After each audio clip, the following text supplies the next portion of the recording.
आप सभी श्रोता मित्रों को मेरा हार्दिक नमस्कार। आइए आज मैं सुनाने जा रही हूँ आचार्य चतुरसेन शास्त्री जी द्वारा लिखी हुई कहानी बर्मा रोड। द्वितीय महायुद्ध में अद्भुत कारनामे किए गए, उसी में बर्मा रोड का निर्माण भी एक अदम्य साहस और लगन की कहानी है। लेखक ने उसी की एक झांकी इसमें प्रकट की है। तो आइए सुनते हैं कहानी बर्मा रोड। सिंगापुर का पतन हो चुका था और बर्मा पर जापानी फौजें छा गई थीं। अंग्रेज हिंदुस्तानी सेना को जापानियों के मुंह में डाल बर्मा से भाग खड़े हुए थे। जापानियों ने हिंदुस्तानी सिपाहियों को कैद न कर कूटनीति का परिचय दिया था। उन्होंने उनकी प्रथम आज़ाद सेना जनरल मोहन सिंह की कमान में खड़ी कर दी थी। उनकी योजना यह थी कि अब भारत के मुख पर जो विकट युद्ध होने वाला था, इसमें इन हिंदुस्तानियों को देशभक्ति का जुनून चढ़ाकर झोंक दिया जाए और पीछे से मारकर भारत पर जापान का सूर्यमुखी झंडा फहरा दिया जाए। इम्फाल के विकट वन, दुर्गम घाटियां और दुर्दम्य नद युद्धस्थलियां बने हुए थे। इसी स्थान पर यूरोप और एशिया के भाग्यों का फैसले होने वाले थे। अंग्रेज और अमेरिकन सेनाओं के दल बल आसाम पर छाए हुए थे। अनगिनत युद्ध सामग्री मणिपुर के नाकों पर एकत्रित थी। तोपों की गड़गड़ाहट, बमों की धुआंधार और मशीन गनों की मार से वन पर्वत कंपायमान हो रहे थे। भारत बर्मा राजपथ बनना अत्यंत आवश्यक था। बिना ऐसा हुए बर्मा का उद्धार तथा भारत का बचाव असंभव था। अंग्रेजों की जो सेनाएं इन जंगलों में छिपी थीं, वे बेसरो सामान जापानियों का शिकार हो रही थीं। यह एंग्लो अमेरिकन सैनिक समूह के जीवन मरण का प्रश्न था। विश्व की राजनीति केवल भारत बर्मा रोड पर आ अटकी थी। फील्ड मार्शल जनरल ने लेफ्टिनेंट जनरल वुड को इस फ्रंट पर तैनात करते हुए हुक्म दिया था कि प्रत्येक मूल्य पर भारत बर्मा रोड तैयार होनी ही चाहिए। लेफ्टिनेंट जनरल वुड ने इस कठिन अभियान को स्वीकार किया था, पर यहाँ आकर विकट परिस्थिति देख उनके भी छक्के छूट गए। जापानी बमबाजों ने सड़क के धुर्रे उड़ा दिए थे। वे चील की भांति सड़क पर मंडराते और फटाफट बम गिराते रहते थे। इन बमों से जो गड्ढे सड़क में हो गए थे, वे गड्ढे न थे, कुएं थे। बड़े से बड़ा साहसिक सैनिक भी उधर कदम रखना मौत के मुंह में जाना समझता था। कोई भी ठेकेदार इस काम में सहायता करने को तैयार न था। पहाड़ी असभ्य नागा लोगों की मार शत्रुओं से भी विकट थी। वे अवसर पाते ही मानो धरती फोड़कर निकल आते और खाने पीने का तथा अन्य सब सामान लूटपाट जैसे धरती में समा जाते थे। जनरल वुड बड़े जीवट के आदमी थे। मिस्र और अलेक्जेंड्रिया के मोर्चे पर इन्होंने बड़ी बड़ी विजयें प्राप्त की थीं। कठिन से कठिन परिस्थिति में भी वे घबराने वाले न थे। बर्मा फ्रंट पर आते ही उन्होंने परिस्थिति का ठीक ठीक अध्ययन किया। एक दिन वे घूमते हुए संध्या समय आसाम के पुलिस कमिश्नर सर वॉल्टर के बंगले पर जा धमके। प्रधान सेनापति को इस प्रकार एकाएक अपने घर आया देख पुलिस कमिश्नर अवाक रह गए। उन्होंने साधारण शिष्टाचार के बाद उनसे कहा, कहिए मैं आपकी क्या सेवा कर सकता हूँ। जनरल वुड ने कहा, आपको तकलीफ देने ही मैं आया हूँ। मैंने सुना है इस इलाके के डाकू बड़े ज़बरदस्त हैं। उनसे बड़े बड़े अफसर थर्राते हैं। वे बड़े जीवट के पुरुष होते हैं। ओह, उनका क्या, वे पहाड़ के चूहे हैं। न जाने कहाँ से धरती फोड़कर निकल आते हैं और फिर एकाएक वहीं समा जाते हैं। जितनी पुलिस सेना उन्हें पकड़ने भेजी गई, लौट कर नहीं आई। क्या आप बता सकते हैं कि इन डाकुओं का सरगना कौन है? क्यों नहीं, उसका नाम जंग बहादुर है। वह 40 साल का अधेड़ आदमी है, पर उसकी एक एक नस लोहे की बनी है। उसके सिर का मोल 40,000 रुपया है। क्या उसके खिलाफ कोई संगीन जुर्म है? एक जुर्म है। खून, डाके, कत्ल के दर्जनों मुकदमे उसके विरुद्ध हैं। उसके हजारों साथी सारे पार्वत्य प्रदेश में फैले हुए हैं। कोई सरकारी रसद खजाना उसके भय से इस इलाके में सही सलामत नहीं जा पाता। 100-200 की गारद की तो वह कोई हकीकत ही नहीं समझता। लेकिन क्या आप यह जानते हैं कि वह रहता कहाँ है? यह तो कोई नहीं जानता। वह सब जगह है और कहीं भी नहीं है। जनरल वुड हंस पड़े। उन्होंने कहा, गोया वह खुदाबंद करीम है।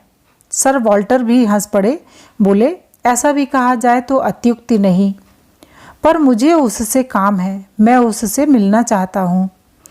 यह तो एक प्रकार से असंभव है, उसे तो आप किसी तरह संभव बनाइए।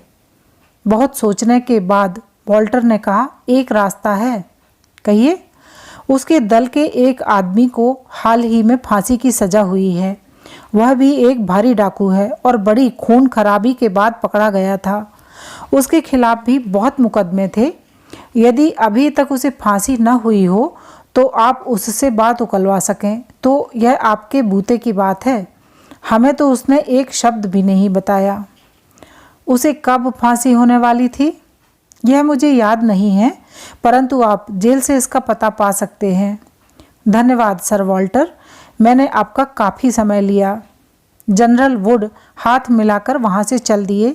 जेल को फ़ोन करने पर ज्ञात हुआ कि उसे कल प्रातःकाल फांसी पर लटकाया जाने वाला है, पर जनरल ने व्याघात करके उसकी फांसी अनिश्चित काल के लिए मुलतवी करा दी। फिर उन्होंने फ़ोन पर गवर्नर से बात करके उसका माफ़ीनामा तुरंत मंगवा लिया। माफ़ीनामा जेब में डालकर वे जेल में उस डाकू से मिलने गए। जेलर को माफ़ीनामा दिखाया और कहा, उसे मैं अपने साथ ले जाऊंगा, पर आप उससे कुछ मत कहिए, मुझे उसके सेल में भेज दीजिए। सेल में जाकर देखा, एक तरुण गठीले शरीर का गौर वर्ण पुरुष कंबल पर चुपचाप पड़ा है। जेलर से उसका नाम उन्होंने जान लिया था। नाम था सफदर। वह आसाम का मुसलमान था। जनरल ने सेल का द्वार खुलवाकर भीतर प्रवेश करते हुए कहा, गुड मॉर्निंग मिस्टर सफदर, कैसे हो? हाथ मिलाने को आगे बढ़ाया। खूब अच्छा हूँ, सफदर ने हाथ मिलाते हुए हंसकर कहा। आजकल चाय, टोस्ट, गोश्त सब मिलता है। ये साले जेल वाले समझते हैं फांसी का पंछी क्या घड़ी का। खूब खिलाते पिलाते हैं मेरे बेटे, शायद इसलिए कि उसकी गर्दन खूब मोटी हो जाए, जिससे फांसी का फंदा ढीला न पड़ जाए। इतना कहकर सफदर खूब हंसा। जनरल भी जोर से हंस पड़े। वे उसके कंबल पर बैठ गए। एक उच्च कोटि के अंग्रेज अफसर की ऐसी आत्मीयता देखकर सफदर आश्चर्यचकित रह गया। उसने कहा, आप कौन हैं यह मैं नहीं जानता, मगर आपका खुश अखलाक देखकर मैं हैरान हूँ। आपके तमगे और फीतों से आप कोई फौजी अफसर मालूम होते हैं, मगर जो भी हों, कहिए मैं आपकी क्या खिदमत बजा ला सकता हूँ। यह बात तो फुर्सत में होगी मिस्टर सफदर, अभी तुम मेरे साथ चलो। कहाँ? मेरे बंगले पर। यह कैसे हो सकता है? मैं तो फांसी पाया हुआ कैदी हूँ। तुम्हारे जैसे बहादुर आदमी को फांसी पर लटकते हुए नहीं देख सकता। मैं जनरल वुड, बर्मा मोर्चे का मार्शल हूँ। मैंने गवर्नर से सिफारिश करके तुम्हें माफ़ी दिलवाई है, तुम आज़ाद हो। सफदर के मुंह से बात नहीं निकली। वह टुकुर टुकुर साहब के मुख की ओर देखने लगा। साहब ने माफ़ी का परवाना निकाल कर उसके हाथ में दे दिया। उसे देखकर उसने कहा, साहब यह तो बड़े आश्चर्य की बात है। यदि मैं सपना नहीं देख रहा तो कहिए इस एहसान का बदला मैं कैसे चुका सकता हूँ? एक चीज़ देकर। वह क्या? दोस्ती। तुम आज से हमको अपना दोस्त, जिगरी दोस्त स्वीकार करो। सदा के लापरवाह, उद्दंड और दुर्दांत खूनी डाकू की आंखों में पानी भर आया। उसने चुपचाप अपना हाथ साहब की ओर बढ़ा दिया। उसने कहा, साहब आपका मतलब चाहे जो कुछ हो, पर आज से यह सफदर तब तक फर्माबरदार गुलाम रहेगा जब तक इसके जिस्म में एक बूंद खून भी गर्म रहेगा। उसने साहब का हाथ झुककर चूम लिया। दोनों उठे और काल कोठरी से बाहर आए। लोग देख रहे थे कि इतना बड़ा जनरल एक खूनी डाकू के साथ अकारण ऐसा उपकार करके भी बराबरी के मित्र की भांति हंसता बोलता चला जा रहा है। यह अंग्रेज चरित्र का एक नमूना था जिसे समझने की सामर्थ्य किसी हिंदुस्तानी में नहीं है। बंगले पर आकर जनरल ने सफदर को स्नान छौर करा, पोशाक पहनाई। फिर अपने हाथ से उन्होंने उसको कर्नल का फीता और तमगा लगाया और हाथ मिलाकर कहा, कर्नल सफदर, मैं तुम्हें 1 हफ्ते की छुट्टी देता हूँ। तुम घर के लोगों से मिलकर ठीक वक्त पर अपनी ड्यूटी पर आ हाजिर हो। तुम एक बहादुर आदमी हो। अपनी ज़िंदगी में तुमने अपनी बहादुरी ऐसे कामों में सर्फ की है जिससे नेकनामी नहीं मिली। खुदा का शुक्र मनाओ कि तुम फांसी के तख्ते से उतर आए और अब एक इज्जतदार फौजी अफसर हो। वचन दो कि तुम इस तमगे की बेइज्जती न करोगे और तुम्हारे लिए मुझे कभी शर्मिंदा न होना पड़ेगा। सफदर ने फौजी सलाम किया और कहा, सर, जिस दिन सफदर अपने फ़र्ज से गिरेगा उसी दिन उसकी मौत हो जाएगी। लेकिन आप क्या मुझसे इन छुट्टियों में कोई खिदमत नहीं लेना चाहते? नहीं कर्नल, मैं चाहता हूँ तुम ये दिन अपने बाल बच्चों में खुशी से बिताओ। वे इस वक्त परेशान होंगे, फिर भी तुम एक काम कर सकते हो। हुक्म दीजिए। मैं तुम्हारे पुराने सरदार जंग बहादुर से एक बार मिलना चाहता हूँ। क्या तुम उसे मेरे पास ला सकते हो? सफदर चौंका। उसने कहा, यह शायद मुश्किल होगा, मगर मैं कोशिश करूँगा। ज़रूर करो और इस काम को निहायत ज़रूरी समझो।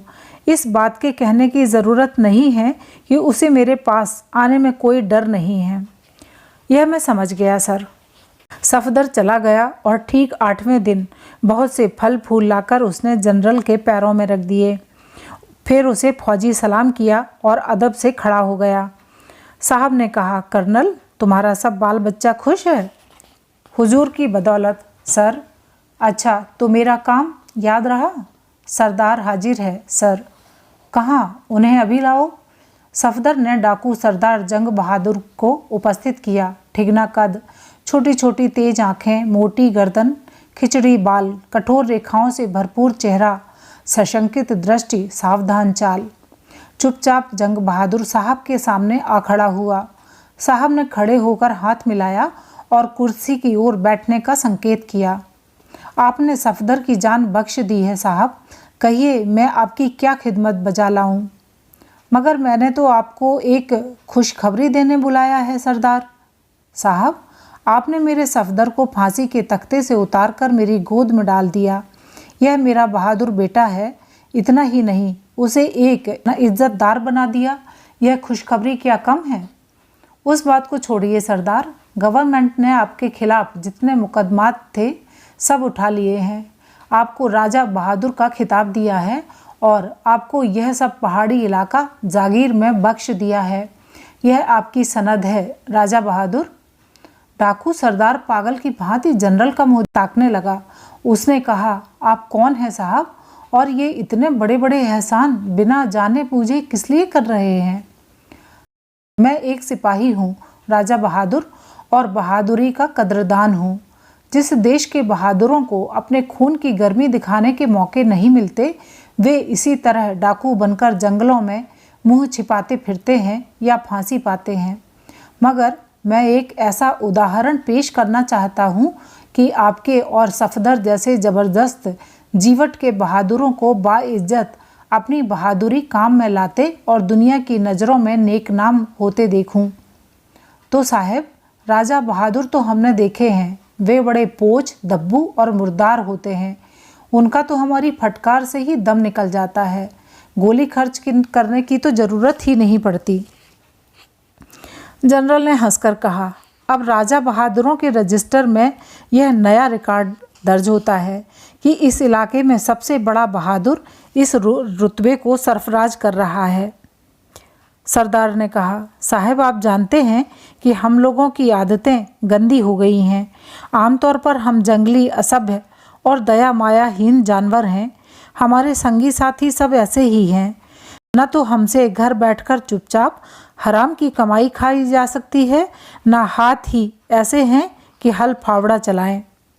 तब आप चाहें तो सरकार आपको ऐसा काम दे सकती है कि जिसमें आपके सब आदमी लगे रह सकते हैं और आप लाखों करोड़ों रुपए कमा सकते हैं।